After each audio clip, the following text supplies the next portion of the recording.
everyone, good evening. It's Scott at Scott Trades on X with StockMarketMentor.com. And my chart of the day, want to take a look at NatWest Group. This is ticker NWG. Now, NatWest is in the banking sector, and although XLF didn't have a great close today, you can see XLF closed near the bottom of the range. It's still in an uptrend and above all of its key moving averages. And so I want to be open-minded for good relative strength in a sector that's still holding up okay despite the general market.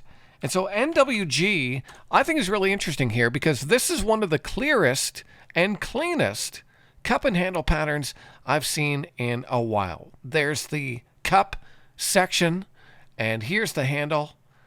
And now we just got to watch to see if this can actually confirm with a break above the neckline around 1841, maybe around 1850. Let's set an alert at 1850 just to be safe. That'll give us 10 cents of buffer to see if the move is actually real. So I would definitely consider having an alert on NWG right around 1850.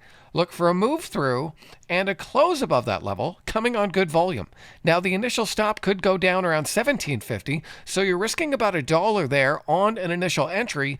And again, it is a bank. It's not going to rocket higher, but as long as you can get above and stay above that level, this might be probably one of the nicest cup and handle pattern breakouts that I've seen in a while.